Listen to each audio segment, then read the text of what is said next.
Salut, aujourd'hui je te présente le Snow Scoot de chez Heretic, c'est le modèle Poiler. Alors, on va le déballer, regarder les caractéristiques et surtout le monter et pour finir, l'essayer. Allez, on y va, let's go. En tout cas, on ne pourra pas leur reprocher, l'emballage il est top. Super quali. Allez, on regarde ce qu'il y a dedans. Et voilà, on a le Snow Scoot de chez Heretic et c'est le modèle Poiler. Alors moi je dirais c'est plutôt une trottinette des neiges. Allez, on va déballer ça et on va monter notre Snow Scoot. Allez, en avant. Alors dans le colis, tu vas avoir donc une pochette avec différentes pièces dedans. Donc je vois qu'il y a des clés Allen, une clé Torx, des vis pour fixer, je suppose, donc les patins à la trottinette ou au Snow Scoot. Un leash qui a l'air d'être en métal. Et après, on a des, je crois qu'ils appellent ça les shock pads. Donc c'est, on va dire, des amortisseurs. Ce qui permet d'avoir un peu de souplesse entre le patin, qui lui est, on va dire, plutôt rigide, et les éléments du Snow Scoot, qui eux sont soit en alu ou soit en métal. Voilà, pour ça, c'est fait. Ici, donc, on a nos patins qu'on va pouvoir enlever de l'emballage. Tout est bien emballé. Alors ici, on va ouvrir ça. Donc ici, on a notre patin avant, comme ça, qui lui fait 190 mm, donc 19 cm de largeur. Donc c'est pas mal, c'est bien protégé. Bon, on enlèvera le plastique après, on continue de déballer l'autre patin.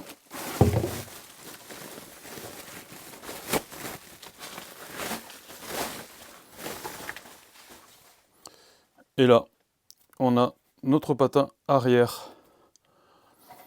Donc c'est pareil, il fait exactement la même largeur que le patin avant. Donc là-dessus, on a un radius de 20 mètres. Plus le rayon est large, donc 20 mètres, plus moins c'est maniable. Je sais qu'ils ont un autre modèle, on en parlera un petit peu après, où on a un rayon de 10 mètres. C'est le Snow Scoot qui est plutôt destiné au snowpark. Donc celui-ci, on est bien d'accord, c'est le modèle qui est destiné plutôt au hors-piste, en poudreuse et aussi de la piste. En fait, tu peux un peu tout faire avec, mais bon, celui-ci, il est moins agile que l'autre. Allez, on continue.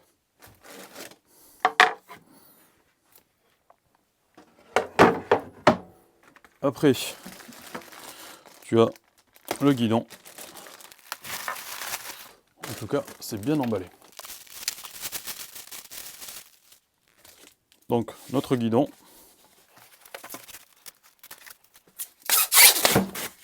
Bon, ça glisse pas.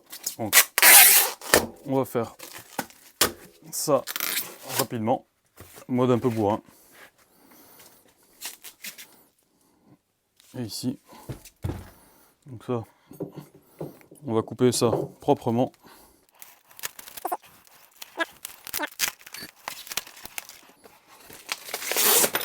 Donc là, on a notre guidon.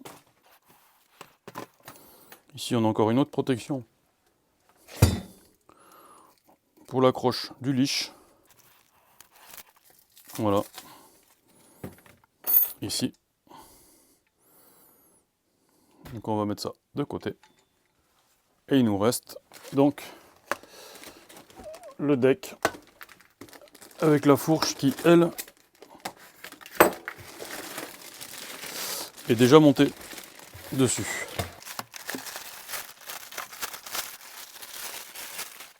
Et voilà le deck donc du Snow Scoot qui est tout en alu. Et la fourche, elle, est en acier. Allez, on va regarder les caractéristiques techniques. En tout cas, l'ensemble est pré-monté. Donc voilà, la fourche est déjà en place. Il restera juste à mettre le guidon, les 2 patins et le leash. Allez, on monte ça de suite.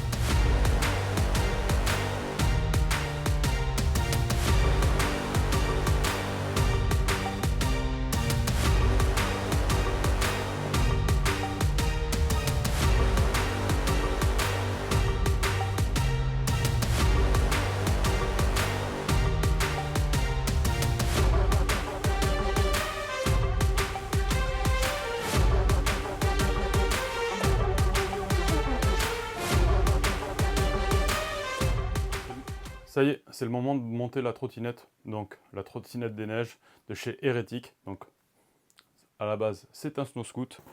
Donc on va commencer par ouvrir la pochette ce coup-ci.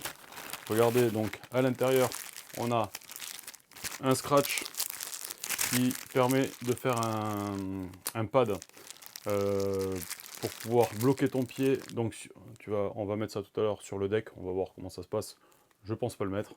Donc ce sera pour bloquer ton pied, donc sur la trottinette, sur le snow scoot, je vais pas y arriver, avec ceci. Donc ça, on verra si on l'utilise. À l'intérieur, donc, on a un shock pad pour l'arrière. Donc c'est une espèce de plastique assez souple qui fait effet de seal and block entre le patin et le deck, donc sur la partie arrière. On a la même chose donc sur l'avant. Au niveau de la fourche, c'est pareil. Ça sert de seal and block, d'amortisseur on va dire, entre la fourche et le patin avant. Donc on aura ça installé. On a à l'intérieur aussi un ensemble de vis, donc avec de la Loctite déjà qui est dessus. Donc du frein filet déjà sur les vis. On a donc bien un leash qui est obligatoire. Si tu n'as pas de leash pour ton snow scoot, il y a de grandes chances que tu te fasses refouler et virer du domaine skiable. Donc ça c'est obligatoire, tu es obligé de l'avoir. Alors je sais pas si celui-ci, j'ai vu sur des vidéos qu'il a l'air de casser assez facilement. Donc dans un premier temps on va l'essayer. Et je vais essayer de trouver une autre solution, peut-être un leash de bodyboard ou un truc peut-être, je sais pas si ça sera plus costaud, mais je pense que oui. Donc à voir. Et après, on a une notice qui est en anglais et en français.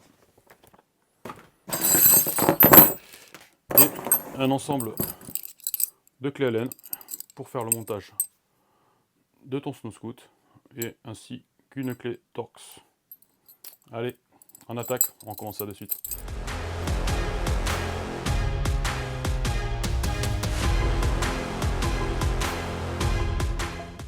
Ça y est, c'est le moment de monter le snow scoot. Donc dans un premier temps, ce qu'on va faire, on va déjà prendre le deck qui lui est en place avec la fourche déjà préinstallée. Donc dans un premier temps, dans la notice, il préconise donc déjà que tu vérifies si la vis de compression est bien serrée. Dans un premier temps, alors ce qui permet de régler et de voir surtout si tu as du jeu dans ta direction. Donc tu serres légèrement, voilà, tu vérifies que ce soit bien serré. Ça, c'est la première chose qu'il te demande de faire dans la notice. Après, dans un second temps, donc dans la notice, bon, il te parle surtout de l'autre modèle où tu as une fourche qui est articulée, où ils te disent de vérifier donc les vis. Là, dans ce cas de figure-là, sur le modèle Poider, donc poudreuse, la fourche est fixe, donc tu n'as rien à vérifier à ce niveau-là. Après, vu que là, on est sur une partie métallique, celle-ci, elle sera exposée donc à l'eau, donc à la neige, bien entendu. Moi, c'est comme sur le vélo, je préfère mettre très légèrement un petit peu de graisse blanche. Bon, après, ça, c'est à voir. C'est à toi de voir. Voilà. On le fait sur les vélos. Pourquoi on le ferait pas là-dessus? Ça, je sais pas pourquoi. Bon, à voir.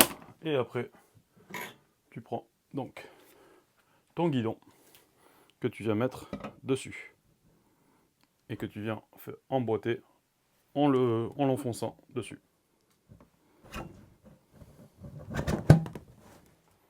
Donc dans un premier temps, comme tu as pu le voir, donc j'ai vérifié le serrage de la vis de compression comme c'est recommandé dans la notice de montage.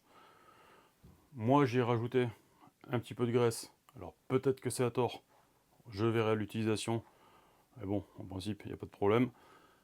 Et donc j'ai mis mon guidon en place, donc pour l'alignement, on regardera ça après. Dans un second temps, maintenant on va monter le patin avant, et après le patin arrière. Allez. Donc dans un premier temps, on va monter le patin avant. Tu prends ton patin, tu vas enlever la protection qu'il y a dessus.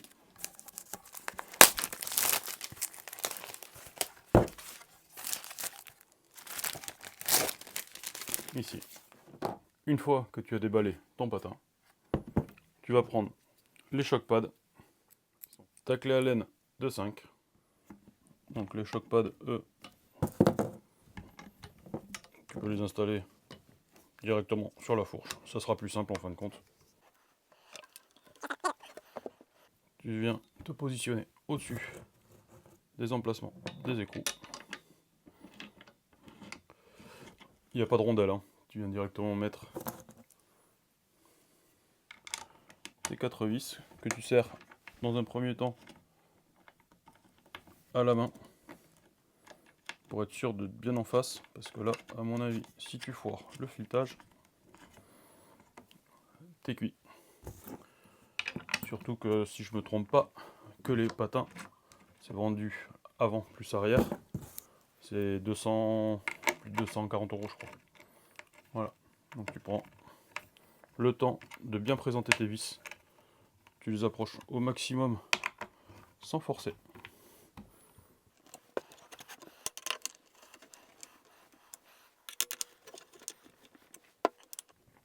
Donc là, on approche juste les vis, on fera un réglage complet de l'ensemble à la fin.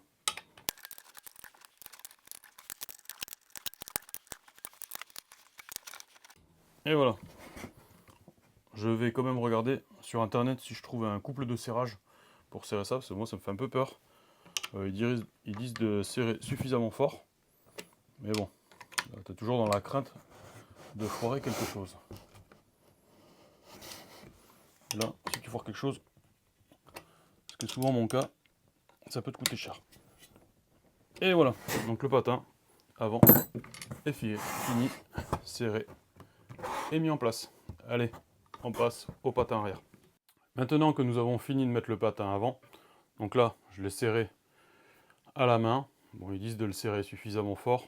Bon, j'ai pas trop forcé. Je vais voir sur internet si je trouve un couple de serrage pour ça, parce que bon, moi ça me fait un peu peur de trop forcer là-dessus. J'ai peur de foirer quelque chose.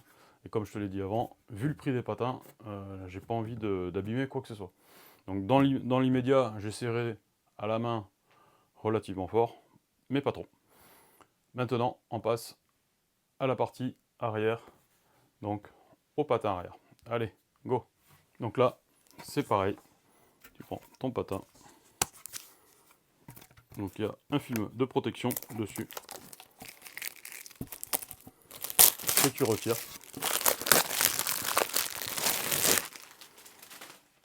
Et ici, on a donc le patin arrière. Alors celui-ci, bien entendu, tu as les 4 écrous, les 4 fixations. Celles-ci iront vers l'arrière. Tu mets pas ta planche dans ce sens-là. Ça vient comme ça vers l'avant. Donc là, c'est pareil. Dans un premier temps, tu prends ton choc pad en caoutchouc, en plastique souple, que tu viens dans un premier temps placer sur le support en dessous du deck. Maintenant que nous avons mis le choc-pad en place, on va pouvoir prendre donc le patin dans ce sens-là. Donc les 4 fixations vers l'arrière. Voilà, donc ça veut dire que ton patin il va revenir légèrement vers l'avant. Et là, c'est pareil. Tu le mets en place.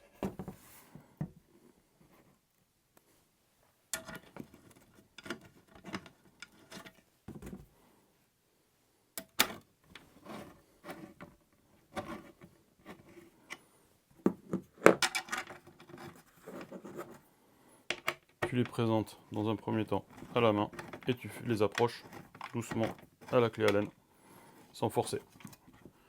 Si la vis ça rentre pas au premier coup à la main, ne force surtout pas.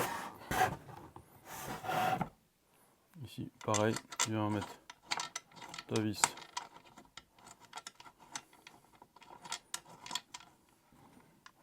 présentée à la main. Et là,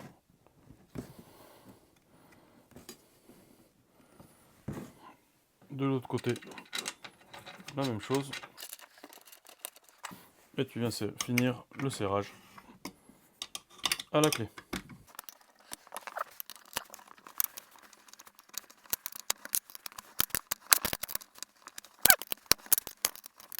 Tu verras que la clé est plus petite, justement pour pouvoir passer là. Et voilà.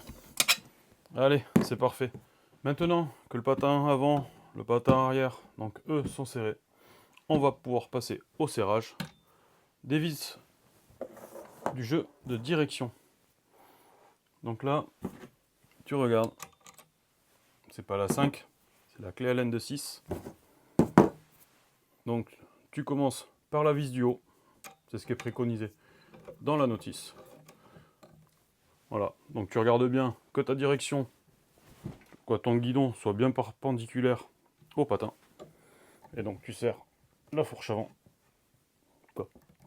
la vis du haut en premier et la vis du bas en second.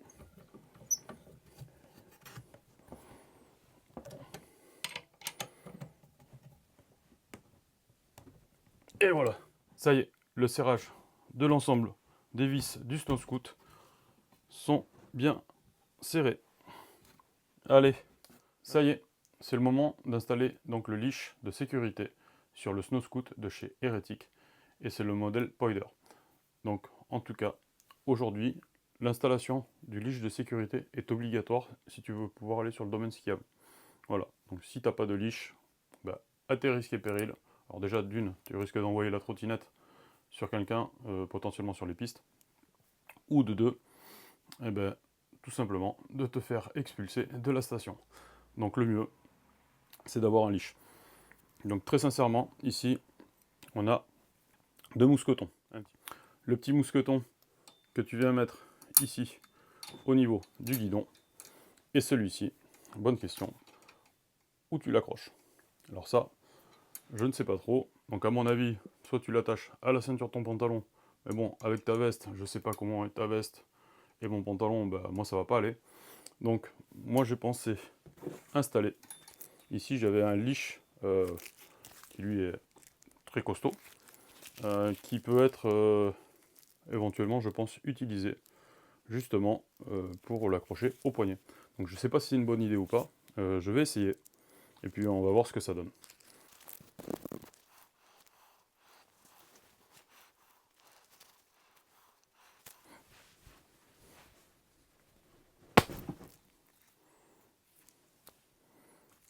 Il me semblait bien.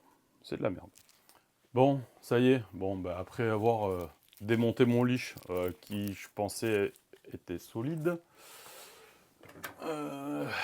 après avoir vraiment tiré dessus, bah, j'ai réussi à le casser. Donc j'ai enlevé la partie plastique et j'ai gardé que la partie métallique. Donc ici, j'ai gardé donc mon attache à scratch qui viendra, elle, se mettre au niveau du poignet. Bon, qui est suffisamment grande en tout cas pour passer au-dessus de la veste. Voilà. Ici, au niveau du poignet. J'ai conservé le câble qui est fourni avec donc, le Snow Scoot. Donc je l'ai mis avec un anneau en inox. Bon, ça c'est prévu pour les liges de surf et bodyboard. Donc ça, il n'y a pas de souci. C'est hyper costaud. Et donc j'ai conservé le câble ici, qu'on va venir accrocher au guidon. Donc le scratch, donc facile à défaire si tu as besoin de te séparer de ta trottinette, en tout cas en urgence. Donc ici, en tout cas de ce côté, c'est pareil.